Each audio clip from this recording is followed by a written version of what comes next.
Hey, what's up guys? Welcome back to the Fish Room. My name is Travis and welcome back to another video. So today I want to give you an update on the 300-gallon reef, kind of what's been going on since I started the breakdown about 2 months ago, the coral sales, all that kind of stuff, show you what it looks like.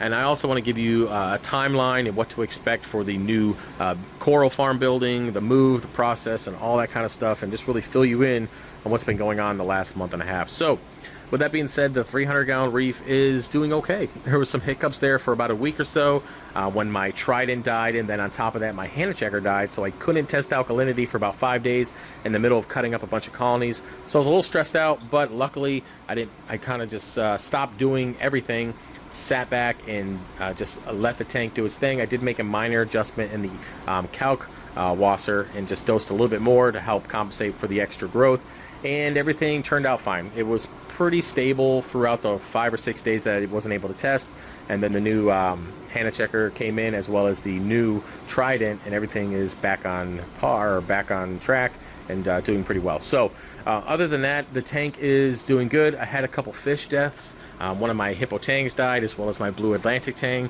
One thing I've noticed with a lot of these larger tangs is when you start removing colonies and you start moving giant pieces of rock to frag out those corals, the aggression gets pretty bad. So I have moved some fish into my tubs, or it's not my tubs, but into my low boys here, just for the sake of keeping them alive. And unfortunately, some of the fish could not be caught, and they got beat up and pretty much shredded in the power heads during the process. So I did end up unfortunately losing 2 fish over the last month or so, and it really sucks because they're both fish that I adopted.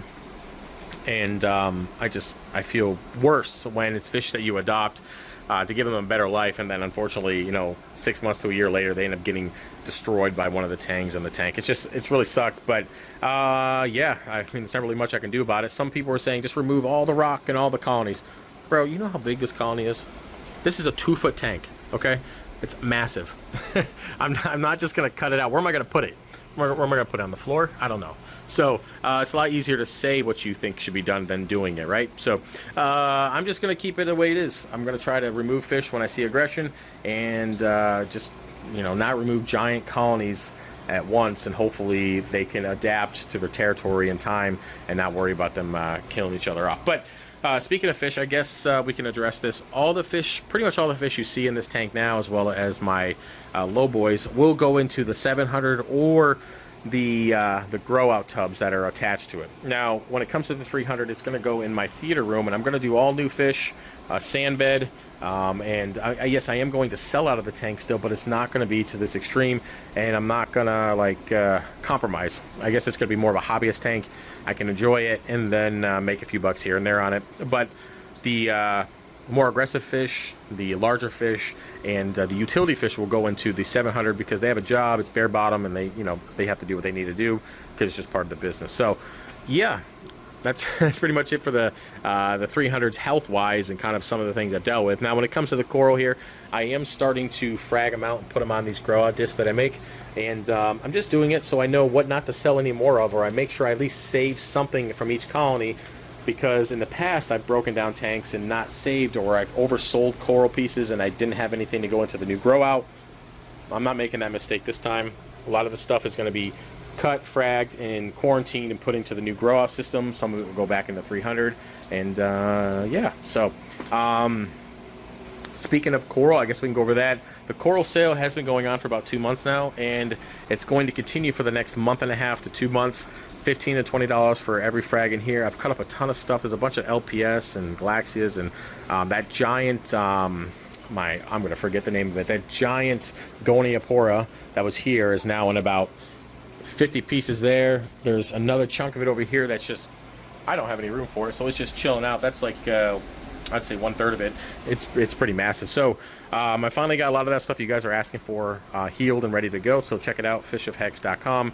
And again, if you can't get it now, I'm just knocking stuff over here. The sale will be going on for the next month or so, so no rush on that. But I guess what's next here? Yeah, so turnaround time for the new build. So we're looking at about October. I'm going to start moving into the new house. Between now and then, I have ordered Got the electrician guys set up. I got the spray foam guys set up. I've ordered massive dehumidifier, air exchangers. I got the mini split, finally got that going. Now none of that stuff is installed quite yet. I'm not going to start that process till later, and I am going to show you guys as much as I can. Try to keep it fish related if possible, because nobody wants to sit here and watch me put up, you know, a 30 by 40 foot garage full of sheetrock. Like, nobody wants to watch that. So I'm probably not going to show you that process because I don't even want to do it. But it's going to save me a ton of money, and I might as well. I need the exercise anyway. So, yeah, so I'm going to try to keep the videos coming during that process and try to keep them fish related or fish room related so you guys aren't kind of going off the left field. Just to, you know, just for the sake of content wise, right? So stay tuned. You guys will see all those videos and the rebuild of the 300, the cleaning of the sump, all that kind of stuff, putting it in the new theater room, aquascaping it, putting sand in it. Yes, I do love sand. I just don't love it in my business tanks. I like it in my regular tanks.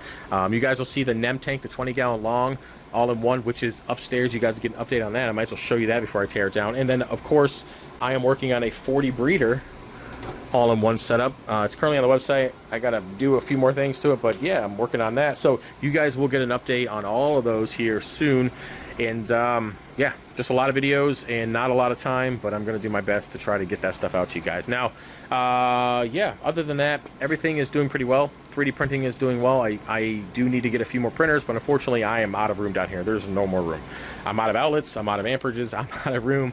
There just isn't, so everything kind of, you know, is being processed as quickly as it possibly can. Everything's made to order. And just a heads up, guys, it's not possible for me to keep one of everything in stock. I mean, I offer, what, 5 different colors, something like that, and 450 different items. It just wouldn't be possible for me to keep that in stock or keep it organized in my current situation. So everything is made to order, and I am doing pretty good. I'm getting a turnaround time of under a week for 3D printed items, which is good unless it's like a custom item, which takes a little bit longer. But that stuff's getting out pretty good, pretty quickly. And then coral orders are either shipping that week or within a couple weeks, unless you request it to be delivered at a later time. So I'm doing my best to keep up on orders and to make sure everybody's taken care of, as well as getting ready for the new build and breaking down the 300 and trying to keep everything afloat. So yeah, if I seem a little stressed out, I'm a little stressed out just because it is stressful. I don't want to lie to you and bullshit you guys. It's pretty stressful, and it's summertime. So of course we got everything going on with summertime, trying to do stuff with family and you know, just trying to get out there and not be stuck down here all the time, but you know, enjoy the sun for what it is. You know, I don't get a lot of sun being down here a lot, so you know, I'm trying to do that too. So it is what it is. But anyways, guys, I don't want to ramble too long. We're looking at about 8 minutes already. So if you guys have any questions or suggestions, or you want to support the channel, I'm losing my voice already. Feel free to leave that in the comment section. Definitely subscribe, hit the thumbs up, and if you want to support me, head over to fishofhex.com, and I'll see you guys later. All right, peace.